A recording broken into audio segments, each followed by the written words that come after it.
I was in my mid-30s when I began to sense that God was calling me.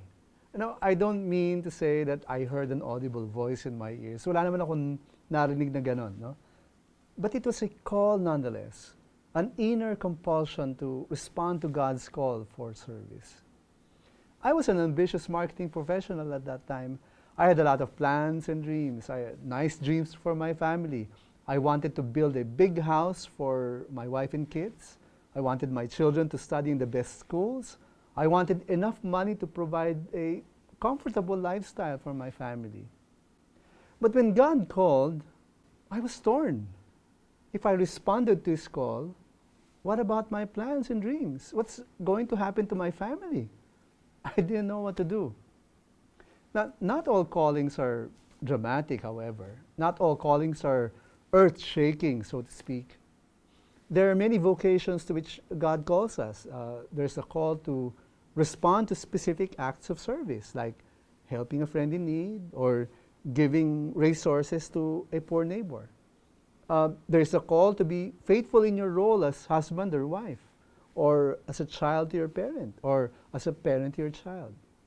There's a call to be faithful in your work or profession. A career is a valid pursuit. In these contexts, to dream of a good life for your family is a worthy dream.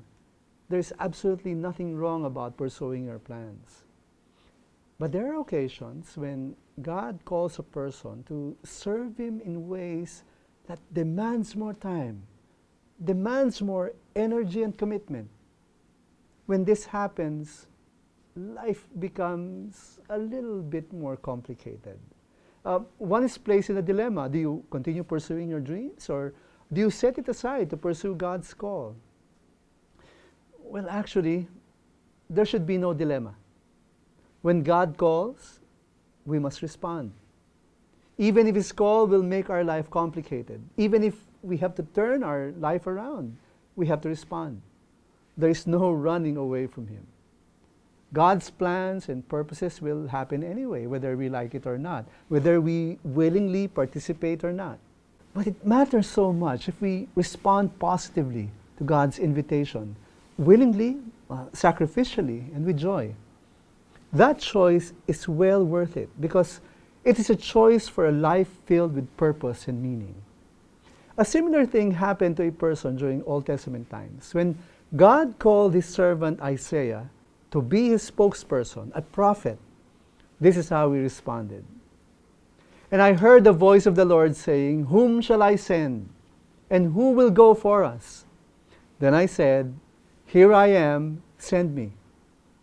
Isaiah willingly responded to God's call for him to bear God's message to the people of his generation. And he was faithful in fulfilling his mission throughout his life, and God's purposes were accomplished through him. When you hear God's call to serve Him, don't fear. Trust Him. He will enable you to do whatever He calls you to do. Answer His call. Tell Him, "Here I am, Lord."